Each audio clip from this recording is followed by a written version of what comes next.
Hi everyone. It's been a while. You could say about maybe 4 or so years since I last uploaded a video.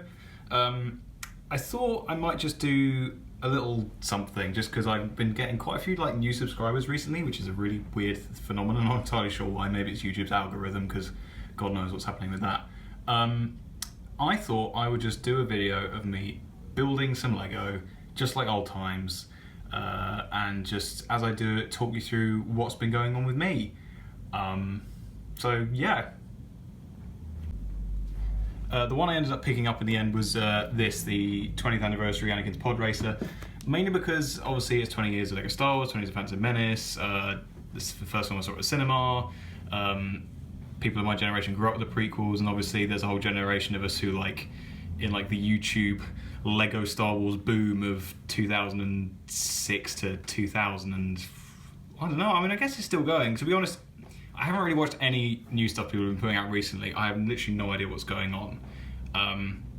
Anyway, I'm going to build this while I talk to you, otherwise you're just going to be staring at this box for however many minutes. I do actually really like these 20th anniversary things. I think they're really well designed. I like the little icon showing the original, because I remember having that one. And just the original figures, it's one thing that I basically bring out to tell my parents, "Hi, you're old now. Remember buying these for me 20 years ago?" Okay, so got a couple of bags. 3 bags. God, they number even the small sets now. Wow. I must say, actually, I haven't actually bought a proper full-size Lego set. I mean, I bought a couple in the intervening years since I stopped making videos. I've got the Resistance X-Wing fighter set, and I've got the Resistance Bomber because I really love that. Actually, speaking of which, I'm using it as a tripod, as I don't actually have one that I can connect my iPhone to. Stickers. Apparently people are really mad that they include stickers a lot nowadays, even though I don't think they've actually increased the number of stickers they put anymore. I'm pretty sure they just say, oh my god, okay, there's a lot of... You know what, I'm gonna have a look through this and just cut to when I start building. Okay, so I got all the pieces chucked out for the first bag, because they now have a thing telling you to do it in stages. I think that might be a regular thing from ages ago, but I haven't done it regularly in so long that I've got no idea what's happening. The little anniversary figures they do are really cool, actually. This is that Luke Skywalker face. I must have had about 5 of those, and all of them are rubbed off just because they're so old. Recently, actually, I did sell quite a lot. Basically, all of the Lego except the minifigures. You know, I'm not mad, they're going to be worth something. But the Lego itself, I sold it off on eBay. I didn't make very much from it. I should have asked for more, but it was one of those things where I thought, as long as it's going to good home, a kid who's going to appreciate it, that's fine, you know. So this is the bit where I guess I should talk about where I've been and what's been happening. If anyone out there is still paying attention to my channel. So what happened is, when I went to uni in 2013, I kind of stopped making videos regularly because I just didn't have time. I was studying, I had to go and have a social life, there was just too much going on for me to really, and also I couldn't afford full-time Lego hobby as well, and all the stuff required to do a professional setup for filming was really out of my reach, and I was getting more into, instead of making films like I used to, I was getting more into writing about movies because I was studying film at university, and I just really, really enjoyed learning about that side of it. So I started writing about it. I started up a blog, which I think I have linked on my channel, but to be honest, I don't really know anyone that's actually reading that. What have I done wrong here? Am I already making a mistake? No, I'm not. I'm fine.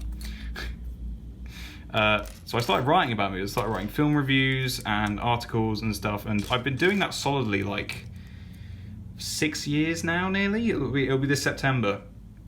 And it's something that I don't really know I could turn into a full-time job. I've only been paid for writing a couple of times, but it's just something that I've kept up. And so as I've been doing that, I've been devoting less and less time to YouTube and making stuff of my own. So I just sort of forgot about it.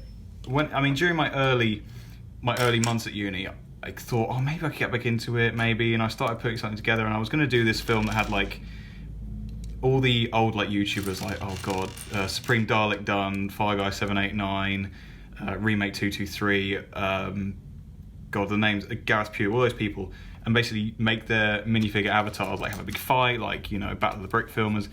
And I did a little trailer thing, which I think is on my Flickr, but it was one of those things where I kind of knew I was never going to do it because I just didn't have the time. So aside from that little animation I put together, Pursuit, that I'm actually still quite proud of, to be honest. I think of all the stuff I've done, that sounds like the best. That's still like on my channel, and I'm still quite happy with that. But it's weird. I feel like not necessarily like grew out of it, but like that was a phase of my life that I was just leaving behind. Like it's something I used to do when I was a teenager and I didn't have many friends, and it was something I could just do on my own. And now I've actually like had friends and got a social life and been through all this stuff at uni. Like it's different. It's different now. Like, you know, people go through stuff and they, you know, their hobbies and everything change. So anyway, that's what I did while I was at uni, and that's why I stopped making videos so often. So after I graduated uni, I'm going to be honest, I had a bit of a dip, mental health wise. I got a job in Toys R Us of all places. Not rest in peace, because it was absolutely horrible place to work. Not necessarily for like the business, but just like when you've just come out of uni and you've got all these aspirations of all this stuff you're going to do, you end up working a 9 to 5, or sometimes like, you know, some shifts I do like 2 p.m. till 10 p.m. shifts. Is that it's not the dream, you know, it's not what I imagined would happen when I first like walked up to uni. I was like, yeah, I'm going to learn all this new stuff. I'm going to go work in a toy shop. So that was a bit rubbish. But after that, I started working in a cinema, which was much nicer because it was much closer actually being, you know, involved in film. And I worked there for just over a year. And then last year, I got a job in London working for a company that does cinema advertising in the UK, which is a really cool way to kind of use my knowledge of film and get some sort of insider stuff. And it was just a cool way to interact with film while also, you know, getting paid a decent wage.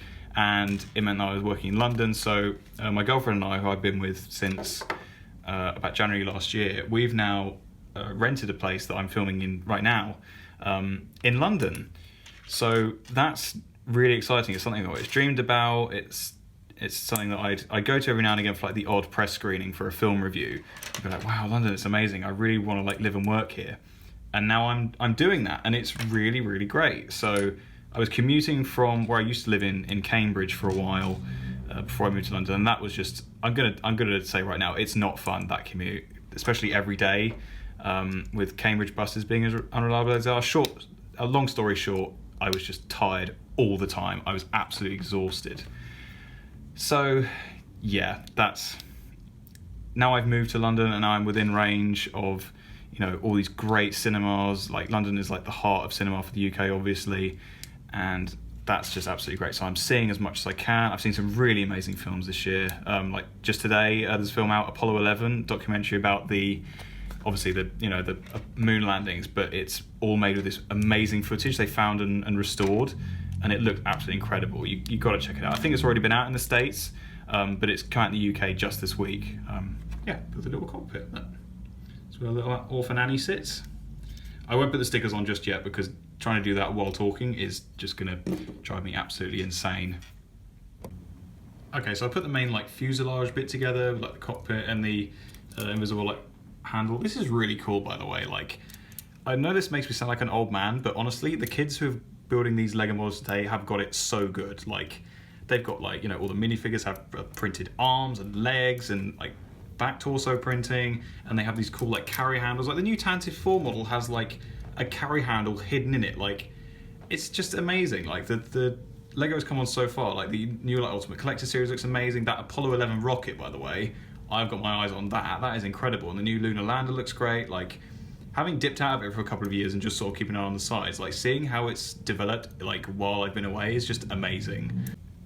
So I guess I should probably talk a little bit about Star Wars, seeing as like that's, you know, used to be the main content on my channel was Lego Star Wars stuff, and Star Wars has always been like, you know, a massive part of my life and of the content I used to make.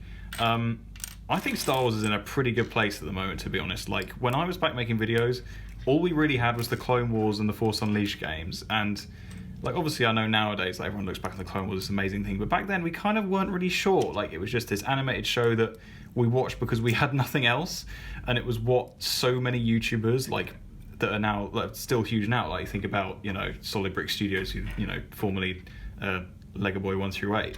It's so weird that that is the thing that, you know, it was all we had for so many years, and now we've got a Star Wars movie like every year. It's just such a weird time to look back on. speaking of the new movies themselves, like I really like the new movies. I have to be honest. Like I think all of them so far have been like pretty solid to fantastic. Like I love The Force Awakens. I really love The Force Awakens, and I just don't understand. Well, I mean, I do understand why some people don't like it. It's the old, oh, it's a rehash of A New Hope, which isn't an argument, by the way. That's not really a good way to try and put a low grade on a film by saying it's very similar to A New Hope. I mean, can you honestly think of another way they could have rebooted it without annoying everybody? Because you know what they did when they did do things differently in Last Jedi. Certain parts of the internet kicked up a fuss about it. So, speaking of which, Last Jedi is very good. And the more you watch it, the more you like it. First time I saw it, wasn't entirely sold on it. Please excuse the awkward cut. I realised I put something together wrong. See how long it's been since I've done one of these. Yeah, The Last Jedi, the first time I watched it, I was like, oh, I'm not sure about this. There were certain things that didn't quite sit right, certain technical aspects I didn't think were done particularly well. Story was fine. Story was absolutely fine. I really bought into all the character stuff. I really like what they did with Luke Skywalker. I thought that was like a really natural progression for the character, and I'm a fan of Rian Johnson's filmmaking anyway. Like, I imagine having Looper and Brick. You guys really should watch Brick, by the way. It's amazing. On your CV as like your first like 2 proper films, like that's so good. Anyone should be envious of that. But yeah, I really like The Last Jedi. Like we did the characters. I like the new characters, like Rey, Finn, and Poe. Like, it's so nice to see a movie series where you root for the characters because they're nice. Like, they're just nice characters that you want to spend time with.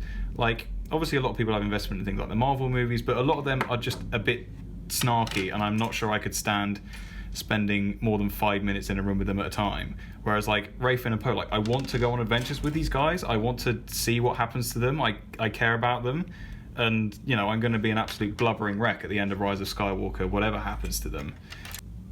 Just thought I'd skip ahead a bit until I've done the minifigures. These are great, aren't they? It's just another one of those things where you look at and think, wow, look how far we've come. Even though Padme's hair covers her entire back half, you've still got all that printing detail. And they've all got double-sided faces. And I do like how the Anakin, like, pilot helmet hasn't changed in, oh, goodness knows how many years. 20 years, obviously. Is that it's still the exact same piece as if this camera wants to focus. Come on, iPhone, come on. There we go. Is it still same goggle piece, same helmet piece? Although I am remembering, wasn't his helmet in the original like grey and the same when he's in the actual pod race? That's a bit strange. It's more like his Naboo pilot helmet, but I suppose we can let that go, can't we? So there is the finished model. I have to say, like, I'm just surprised how good it looks. I know I shouldn't be because all Lego Star Wars models look amazing nowadays, but even without the stickers, that looks really good as a display model. And then you've got the added bonus of, if you want to, just kind of swish it around. It's just really cool. I'm very impressed. I'm just blown away by how big the thing is because the box is quite small. Usually with the bigger sets, you could sort of fit the model on top of the box and it'll stay within the boundaries, if that makes sense. But yeah, so I hope you guys enjoyed that. I realised that I've just basically rambled at you for the best part of it, but I hope you did enjoy seeing a video from me for a change. If you want to see any more content, just let me know. I can't promise there'll be any, to be honest. I would like to. Goodness knows, people make a fortune off YouTube nowadays. I'd love to see it just for that reason alone, but I don't really have the view counts to make that kind of money. Although I'm currently on, I think, 800 and something subscribers. If I can hit 1,000, then I'll get considered for partnership and actually monetize the videos I already have, which would be quite nice, just to get something for all that effort I put in over all those years. Get some of the money back I spent on all that Lego. But yeah, if you guys want to see any more stuff, just write in the comments. Just let me know. What's the thing they now do? Like, comment, rate. God, remember that was the thing? Remember you could put star ratings on YouTube videos? God, times have changed. Thanks for watching, guys.